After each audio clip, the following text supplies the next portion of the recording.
at the district level, they typically will have curriculum maps, blueprints, academic plans. And what we're seeing many, many times is that the districts at the curriculum department level, they have generated these and shared them with the teachers through a PDF format. What we're helping to do within the Lore Lesson Presenter is to be able to take those PDFs and turn it into a more automated system.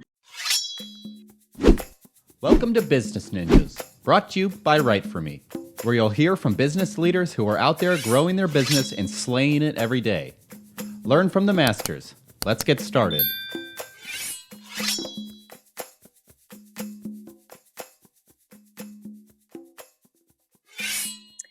Hey everybody, welcome back for another episode of Business Ninjas. I'm here today with Diana Hill. She's the Vice President of Customer Success at SAFARI Montage. Diana, welcome to the show.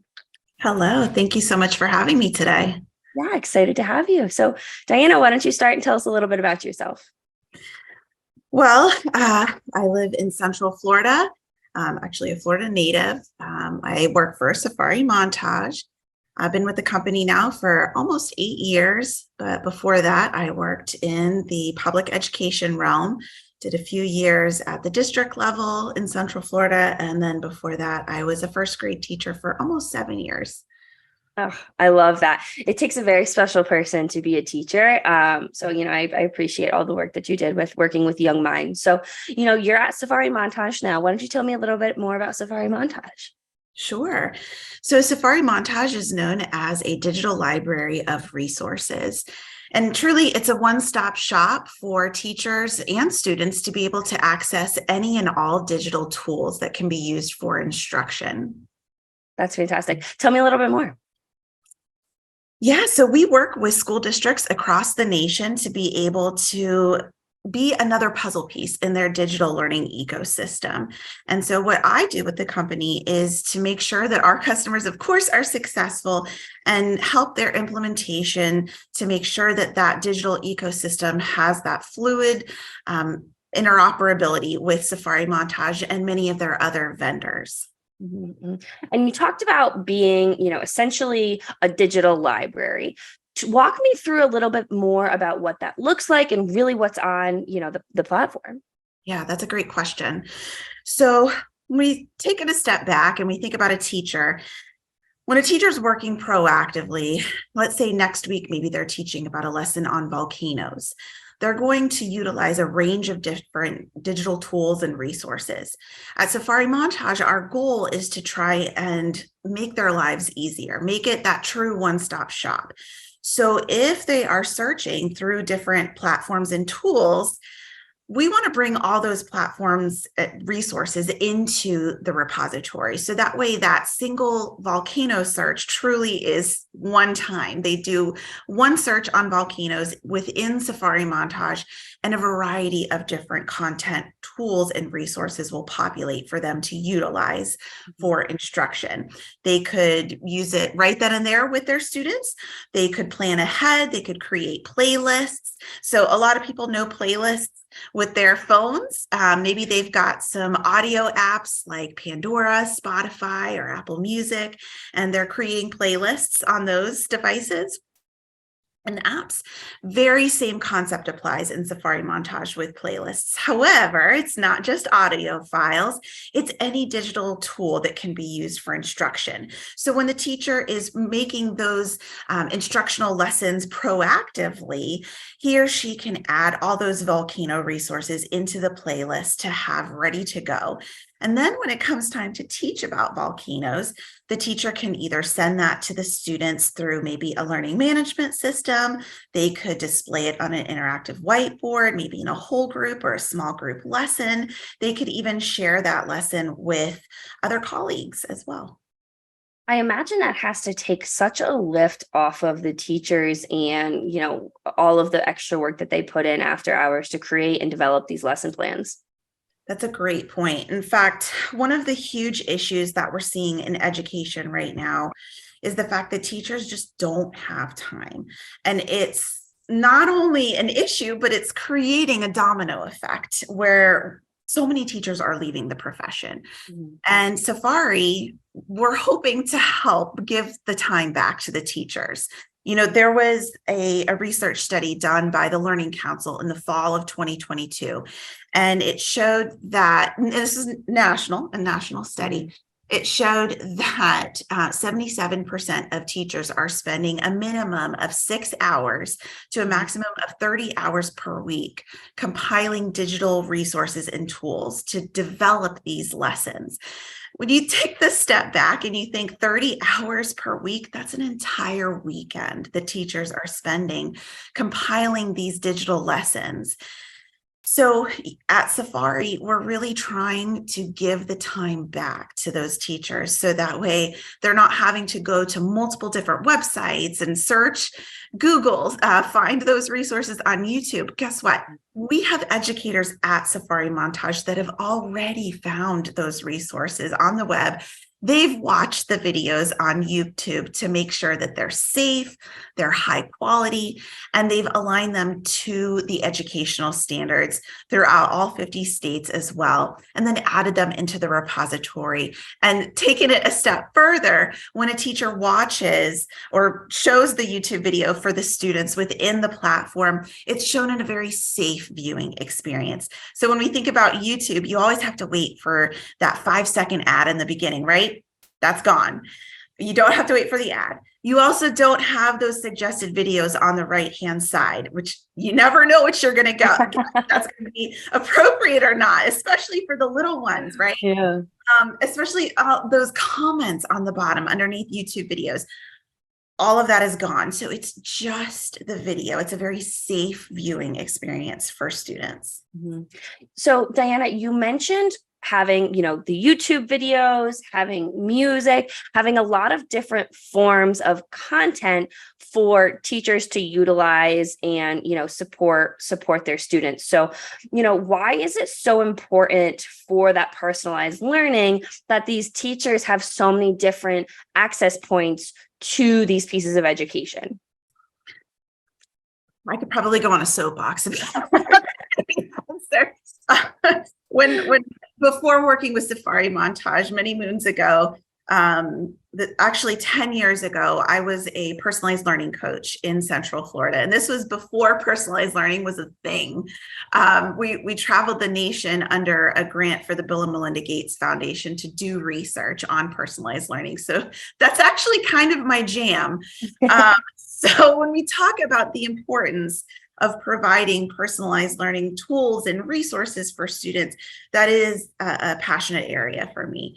And the beautiful thing about Safari Montage and the resources inside of it, there's such a wide range already inside of the repository, but it's not just that.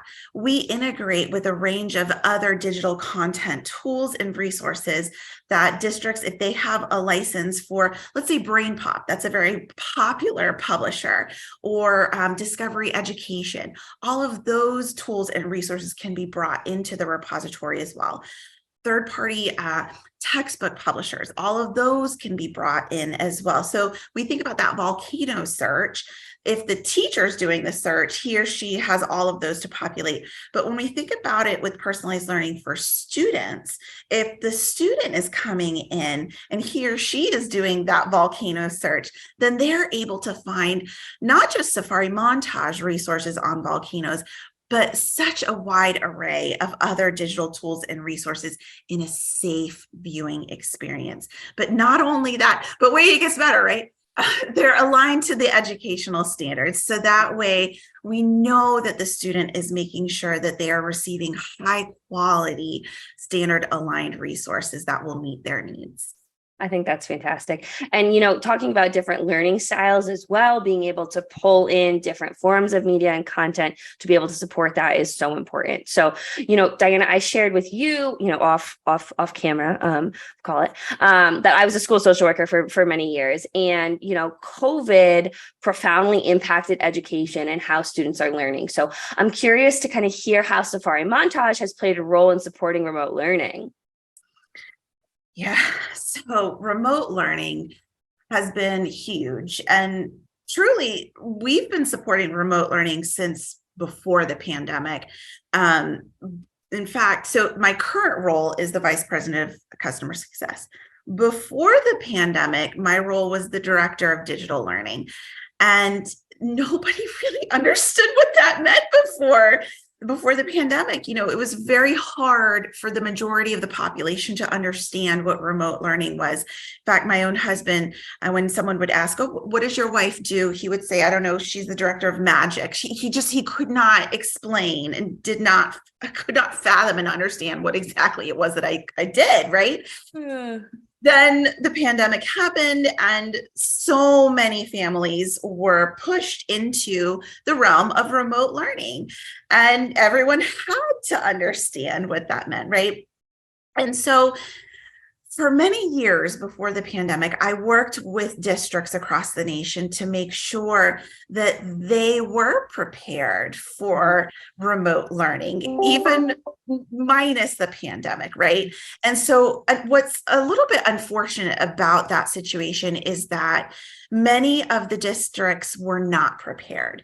They did not have that vision in place to make sure that all of their digital tools and resources in their digital ecosystem were up to speed, up to par, to make sure they had the right infrastructure in place to support it. And we saw a lot of negative things that had a domino effect as a result of that. On the flip side, I also work with many districts who did have that vision and roadmap put in place. So when the pandemic happened, they were ready for it. They had devices. They had teachers that were already using a multitude of digital apps and tools. They had third-party content that was already integrated with Safari Montage. They had learning management systems like Google Classroom, Microsoft Teams, Canvas, and Schoology. Those were already set up and in place, already incorporated with Safari Montage, and the teachers already knew how to utilize building out a course structure. They knew what is a course, what is a digital course, how do I access those tools, how do I send them the lessons to students, right? So there was a range. Some districts were ready for it, some of them were not. And across the nation, you saw a range. And I would say the majority, there was a negative response, unfortunately. That being said, we can now look past that. And now we have devices for everyone. All of our students have devices, right? And now the next step is, what are we doing with those devices? How are the students succeeding? How are they demonstrating standard mastery with these devices, with the digital tools in place, right? And so the next step is to make sure that not just Safari Montage, but all of those digital tools in the ecosystem, that the teachers and students are successful moving forward with the range of those tools involved. Mm-hmm. And I think, when you're talking about having access to the range and the tools involved, there are, other companies that do similar work to Safari Montage. So how is Safari Montage really able to stand out from its competition in that? Yeah, that's another really great question. And at the end of the day, we don't really look at it as if we are competitors per se. We like to focus more on the fact that we work as an interoperable vendor with so many other companies. There's this nonprofit company called One Ed Tech. It used to be called IMS Global, and many people are familiar with that term, but just over a year ago, they switched and they are now called One Ed Tech. So the idea behind One Ed Tech, they are a nonprofit firm that is comprised of school districts, states, and ed tech firms that's worldwide. It's not just the US. And they've come together to say, listen, ed tech products have to be easy for students and teachers to utilize. And they've generated a range of different technical standards that should be implemented. And so Safari Montage, we are certified in the range of different technical standards that have been brought about by One Ed Tech. We make sure that we are up to speed on those. And your other very large, big name ed tech vendors like Canvas, Schoology, Google Classroom, Microsoft, all those big guys in the field, they also follow these technical standards as well. And so we don't really look at it in the sense that we compete. We want to make sure that we are integrating with each of these vendors, because at the end of the day, it's not just about Safari Montage. It's about making sure that our districts are successful in making sure that all of those digital tools have that fluid interoperability with their digital ecosystem. I think that's fantastic. And, certainly before business, kids come first, and education of kids come first as well. Like, obviously business is important, but making sure the kids have access, they're accessible, equitable resources is so important. So, when you're talking about working with school districts, do you tend to see, is there a specific size school district that tends to work with Safari Montage more than others? Not necessarily. Yeah. It's all based on needs. Yep. There's a range of different issues happening in education, and each district has their own cup of tea. And so it's really just based on how can Safari Montage help to problem solve for those districts, right? Sometimes it's about providing equity with the district and ensuring that all of their students are provided the exact same access to high quality digital instructional resources. And so we've worked for many, many years with Chicago Public Schools, which is one of the largest school districts in the nation. We have a very successful implementation with them where they've generated a range of different courses throughout the Safari Montage platform. They've done it through what's called Skyline, their curriculum equity initiative project. And it's been just wildly successful. So it's continuing. They're adding more and more courses. So it's a work in progress as we speak, but it's definitely been a success in the making. That being said, we work with very small districts. We work with single schools even, all the way up to entire states. We work with the entire state of South Carolina. So every single teacher and student within the state of South Carolina has access to Safari Montage as well. So, it just depends. That's great. That's great. And, we've been talking a lot about the students as well, and looking at the educators. Professional development is crucial for, adopting and leveraging new technologies, new skills. So talk to me a little bit about how Safari Montage is supporting teachers in developing their skills and incorporating, new solutions effectively in the classroom. Right. So that's actually one of my areas of expertise, making sure that we have effective professional development that we're providing our teachers throughout the districts. And that also goes back to the onboarding process as well. So we've kind of revamped what we're doing for onboarding and making sure that we have a very fluid, specific, succinct onboarding process for our customers. And then we're also looking at how we are providing professional development and adjusting that to meet our customers' needs, right? So it really depends on the customer. It depends on the size of the customer, and we adjust all of our sessions so they are customized. It's going to depend on their issues at hand and how we can help to meet their needs. That's fantastic. So, as we start to wrap up this conversation, I just have one or two more questions. But I'm curious, what's on the horizon for Safari Montage? Are there any exciting projects or anything that you could share of kind of what's coming? Yeah, so I've talked a lot about the repository, the Learning Object Repository. We've done a lot of development work on a branch of the Learning Object Repository called the Lore Lesson Presenter. The Lore Lesson Presenter helps our districts to be able to take their curriculum maps and house them in an organized, succinct fashion. So we think about that teacher that was searching for the volcano resources, right? Maybe he or she is using that to be able to teach fifth grade science. And so at the district level, they typically will have curriculum maps, blueprints, academic plans, and each district has their own flavor of a title, right? And what we're seeing many, many times is that the districts at the curriculum department level, they have generated these and shared them with the teachers through a PDF format.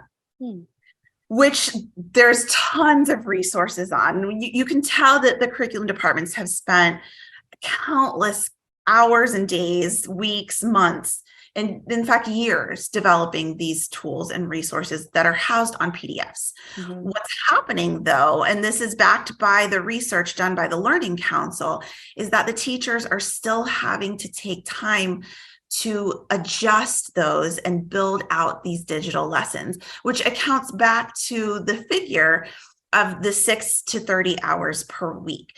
That's just based on the way the districts are providing those resources. It's broken down into an adjusted format of the hours from that point. Now, what we're helping to do within the Lore Lesson Presenter is to be able to take those PDFs and turn it into a more automated system.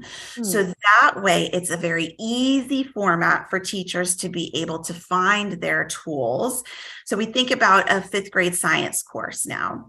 All those resources that were identified at the district level to say, all right, fifth grade science should be broken down into 8 different units. And within unit 1, there should be 3 chapters. Within the first chapter, there should be 2 lessons, right? And the first lesson is going to be on volcanoes.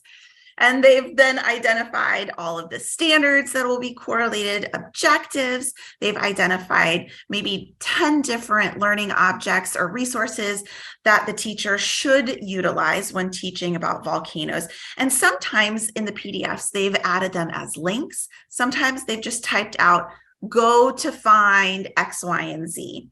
And that's where the time comes in for the teacher. What we're doing in the Lore Lesson Presenter is already adding that. Let's go ahead and find those resources, put them into a playlist format so it's ready to go for the teacher. And from that point, they can send that to the students to work through either independently or collaboratively with another student through their learning management system like Google Classroom, Microsoft Teams, Schoology Canvas, something like that. So we've really taken a lot of development time and working with our stakeholders, working with our customers to get feedback, what's going to work, what's not going to work. So that way we have a really highly effective and efficient platform. That's fantastic. Well, I appreciate your insight on that. Obviously the work that you're doing is so important. So, Diana, as we start to wrap up this conversation, is there anything that you want to leave our listeners with, either about the Learning Repository, about SAFARI Montage in general, career advice, anything you want to leave our listeners with? Well, you can find us at safarimontage.com. Pretty easy to find. You can find me on LinkedIn as well. And I thank you again for having me here today. Yeah, absolutely. This was a great conversation. I appreciate you being on Business Ninjas.